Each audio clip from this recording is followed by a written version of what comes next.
राय serial killing मैं कहूंगा जो आतंकवादी हमला कह रहा हूं। मैं बड़े स्पष्ट शब्दों में कह रहा हूं और बिहार सरकार अपराधियों के नाम को छुपा रहा है, तुष्टीकरण कर रहा है, लोगों में आक्रोश है।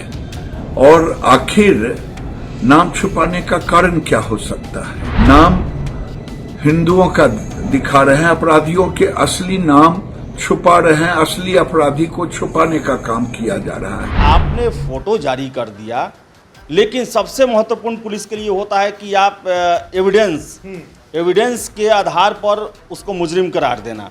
तो एक जगह भी फायरिंग करते हुए सीसीटीवी फुटेज नहीं है। नागा सिंह आप बात कर रहे हैं, उनके परिजन दिखा रहे हैं सीसीटीवी कैमरा, और उसमें समय दिया हुआ है कि जिस समय शूट आउट चल रहा था वो तो बैठ के खाना खा रहा था घर पे। वो कैसे हो सकता है? अब बड़ा ही नॉर्मल वहाँ पे माहौल है, ऊपर से दबाव है, तुष्टीकरण किया जा रहा है और किसी धर्म विशेष के लोगों को बचाया जा रहा है, पीएफआई के मेंबर को बचाया जा रहा है। क्या बिहार में तुष्टीकरण की राजनीति को सफल बनाने के लिए हिंदुओं को टारगेट किया जा रहा है?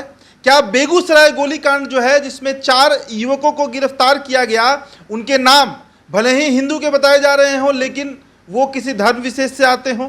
ये बातें हम क्यों कह रहे हैं? गिरिराज सिंह के इस बयान को सुनकर आप समझ लीजिए। सुनिए क्या कुछ कह रहे हैं गिरिराज सिंह। राय सीरियल किलिंग मैं कहूंगा जो आतंकवादी हमला कह रहा हूं। मैं बड़े स्पष्ट शब्दों में कह रहा हूं और बिहार सरकार अपराधियों के नाम को छुपा रहा है, तुष्टीकरण कर रहा है, लोगों में आक्रोश है। और आखिर नाम छुपाने का कारण क्या हो सकता है? नाम हिंदुओं का दिखा रहे हैं, अपराधियों के असली नाम छुपा रहे हैं, असली अपराधी को छुपाने का काम किया जा रहा है। क्या बिहार में अब आतंकवादी हमले 2013 में नहीं हुए? गांधी मैदान में सीरियल ब्लास्ट होकर के मोदी की हत्या करने के लिए। क्या अभी से कुछ दिन पहले यानी महीना पहले फुलवारी शरीफ पटना में पीएफआई का जखीरा खुला, जो भारत को इस्लामिक राष्ट्र बनाने का साजिश कर रहा था। 13 जिलों में उसके तार मिले। ये सब साबित करता है कि बिहार को एक टेरराइज करने के लिए ये एक आतंकी हमला था। और मैं मांग करता हूं कि बिहार सरकार से, अगर सच को सच करना चाहते हैं तो इसे एनआईए या सीबीआई से जांच को सुपुर्द करें, क्योंकि जनता को तुष्टीकरण के कारण इस सरकार पर भरोसा नहीं है, असली अपराधी को छुपाने का काम करना। तो बेगूसराय गोलीकांड 2 दिन पहले यह हादसा होता है। बिहार में फजीहत होती है सरकार की। नीतीश कुमार कहते हैं कि पिछड़ों पर गोली चलाई गई, पिछड़ों के, फिर वो बयान बदलते हैं और आगे कहते हैं कि इलकवा कौन था। जब पत्रकार उनसे पूछते हैं कि आप कैसे इसमें जाति का रंग जोड़ दे रहे हैं, 11 लोगों को गोली लगी है, जिसमें 3 जो हैं वो सवर्ण हैं, यानी भूमिहार और ब्राह्मण जाति से आते हैं। अब ऐसे में बड़ा सवाल गिरिराज सिंह उठा रहे हैं, और सवाल इसलिए उठाया जा रहा है क्योंकि जो 4 लोग गिरफ्तार हुए हैं उसमें एक लड़का है जिसका नाम नागा है, जिसके जो परिजन हैं, उनके जो माँ और पिता हैं, वो वीडियो जारी किए हैं, जिस वीडियो में ये बात बताया जा रहा है कि जिस समय गोलियां चल रही थी उस समय नागा तो बैठकर भोजन कर रहा था। ये उनके घर का फुटेज है। तो आखिरकार कैसे नागा को गिरफ्तारी की गई? कुछ सीनियर और रिटायर अधिकारी हैं जिनसे बातचीत भी हमारी हुई है, वो भी इस पर शंका जाहिर कर रहे हैं कि आखिरकार क्या मसला है। इतनी जल्दबाजी में जो गिरफ्तारी हुई है, क्या जो तमाम लोग पकड़े गए हैं वो सही है? सवाल के घेरे में बिहार पुलिस है, और उससे भी बड़ा सवाल अब उठ रहा है बिहार के मुखिया के ऊपर। गिरिराज सिंह ये सवाल उठा रहे हैं कि कहीं नागा को फंसाया। नागा जो है वो जाति से भूमिहार है, पहले आपको बता देते हैं। तो बेगूसराय का एरिया है, और बेगूसराय जानते हैं भूमिहारों के लिए जाना जाता है। मसला जो है वो फिर से पूरी तरीके से राजनीतिक हो चुका है। आदेश जी, चर्चा हमारा रहेगा, कुछ बातें हम भी कहेंगे, कुछ आप भी बताइए। इस पूरे मसले को आप देख ही रहे हैं जो 3 दिन से बिहार में चल रहा है। पहले तो गिरिराज सिंह के इस पूरे वक्तव्य को आप किस तरह ले रहे हैं, क्या कहना चाह रहे हैं गिरिराज सिंह? देखिए, गिरिराज सिंह का जो कहना है वो शुरू से बिहार के प्रशासन पर प्रश्न उठा रहे हैं कि आखिर ये कैसे हो गया। और अभी जो उनका ताज़ा बयान आया है उसमें उन्होंने, आप सुना होगा आपने, कि हिंदुओं के नाम, जानबूझकर हिंदुओं के नाम दिए जा रहे हैं। यानी कहने का मतलब है कि ये जो अपराधी हैं ये अपराधी नहीं हैं, अपराधी कोई दूसरा है, यानी कि शूट आउट कोई और ने किया है। फिर से तुष्टीकरण की बात करते हैं। तुष्टीकरण ये शब्द जो भारतीय राजनीति में है ये सीधे सीधी अल्पसंख्यकों के खिलाफ जो है उसके लिए ही यूज़ किया जाता है। जो विरोधी होते हैं वो अल्पसंख्यकों के लिए सॉफ्ट कॉर्नर जो अपनाता है उसको लेकर ही ये इस्तेमाल करते हैं। फिर से गिरिराज सिंह का आगे इसमें बयान है कि बिहार में पिछले महीने जिस तरह पीएफआई के लोग पकड़े गए, जितनी छापेमारियां हुई एनआईए की, और बिहार में पहले भी टेररिस्ट अटैक हो चुका है। उन्होंने बात किया 2013 का, जब हुंकार रैली था जिसमें मोदी आए थे और उनकी सभा में ब्लास्ट हो रहे थे। कौन? राजधानी पटना में। कौन थे वो लोग? वो सारे लोग एक विशेष धर्म संप्रदाय से जुड़े हुए थे। इनका इशारा यही था। और इसके बाद इन्होंने ये भी कहा कि बिहार पुलिस इस मामले की निष्पक्ष रूप से जांच नहीं कर रही, इसको सीबीआई या एनआईए के हवाले कर देना चाहिए। यानी कि गिरिराज सिंह का कहना है कि यहाँ की सरकार जो है जानबूझकर बिहार को टेरराइज मीन्स आतंकी राज्य घोषित करने में लगी हुई है। और उनका सीधे कहना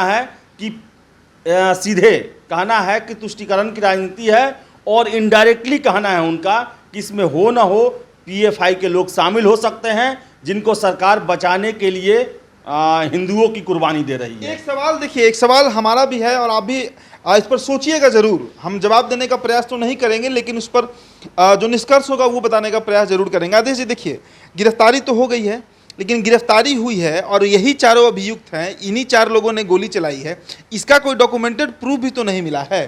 कोई ऐसा तथ्य रहता और या कोई ऐसा वीडियो सामने आ जाता या फिर कुछ भी ऐसा हो जाता या कोई चश्मदीद ही गवाह होता उसका, जिसे पता लग जाता कि जो 4 लोग गिरफ्तार किए गए हैं, जिनको पुलिस बता रही है कि यही 4 लोग फायरिंग में शामिल थे, बाइक चला रहे थे, गोली चला रहे थे, आखिरकार पुलिस इतने दावे से कैसे कह रही है? ये बड़ा सवाल है। देखिए, ये तो अब पीसी जो 4 बजे होने वाला है पुलिस हेडक्वार्टर में, हो सकता है कि इससे संबंधित बातें की जाएं। पुलिस जो इन्वेस्टिगेशन की है, किस आधार पर गिरफ्तार की है, ये उस समय जानकारी से ही पता चल पाएगा।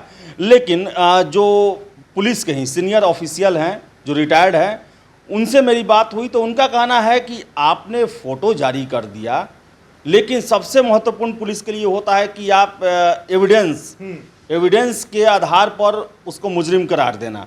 तो एक जगह भी फायरिंग करते हुए सीसीटीवी फुटेज नहीं है। कोई भी जो है वो फायरिंग करते हुए नहीं है। और नेशनल हाईवे पर तो हजारों लोग चलते हैं, बाइक पर चलते हैं, आप किसी एक का फोटो लगा देते हैं कि यही है अपराधी। तो सबसे जो महत्वपूर्ण होगा पुलिस के सामने एविडेंस इकट्ठा करना। और देखिए, यहाँ पर जो गलती है, गलती तो 100% बेगूसराय प्रशासन की है, पुलिस की है, कि आपके इलाके में नेशनल हाईवे NH 28 जो है वो बरौनी, आपके बरौनी से लखनऊ को जोड़ता है और लखनऊ से आगे दिल्ली तक बढ़ता है। और देखिए कि आपके शहर में आपका औद्योगिक राजधानी है बिहार का, कहा जाता है बरौनी को, बेगूसराय को।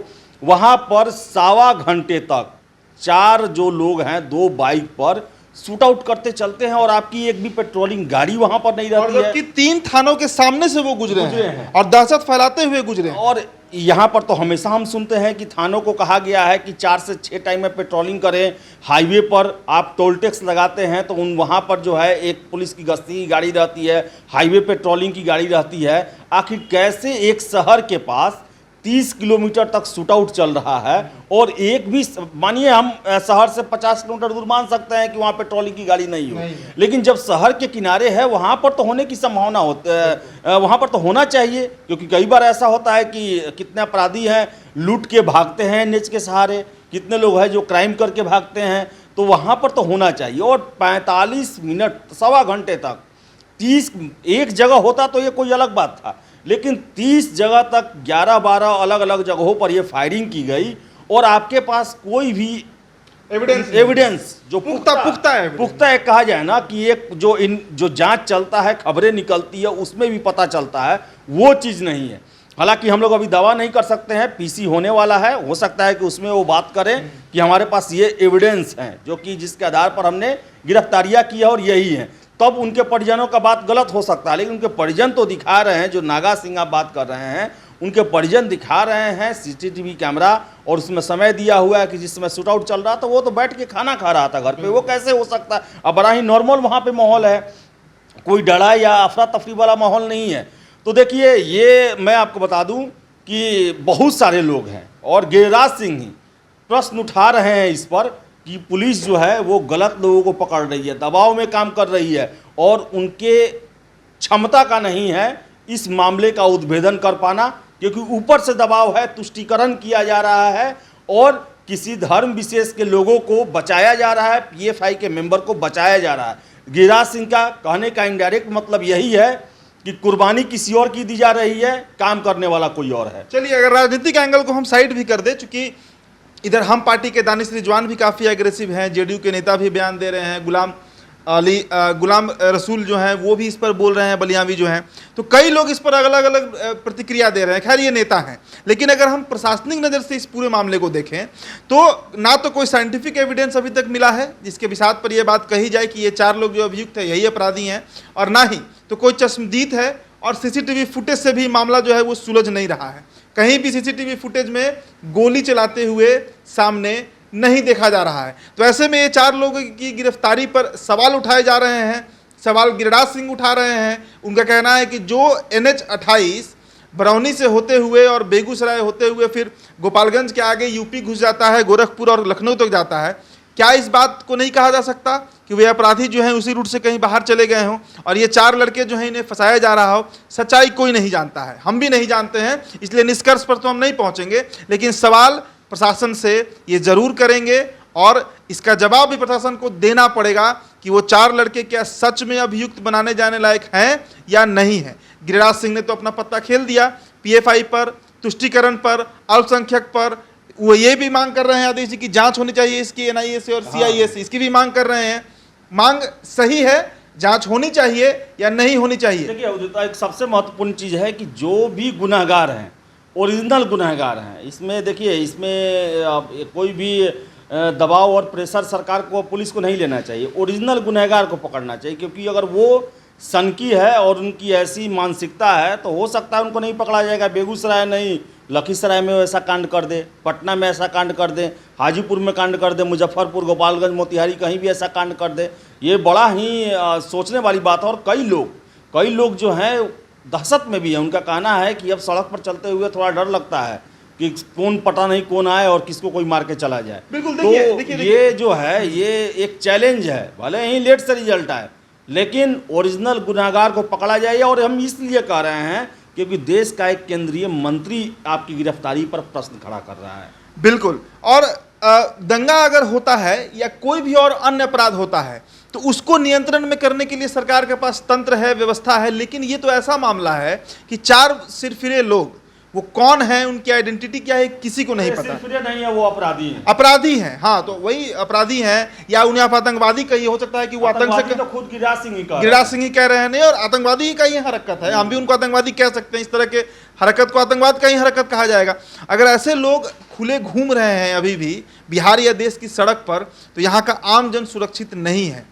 ये केंद्रीय एजेंसियों को भी इस पर ध्यान केंद्रित करना होगा। चलिए, हमारी चर्चा अब खत्म हो रही है। आपकी जो प्रतिक्रिया होगी हमारे कमेंट बॉक्स में छोड़ते जाइएगा। मेरा नाम उदित तारन है, साथ में आदेश पुरी थे। बहुत बहुत शुक्रिया।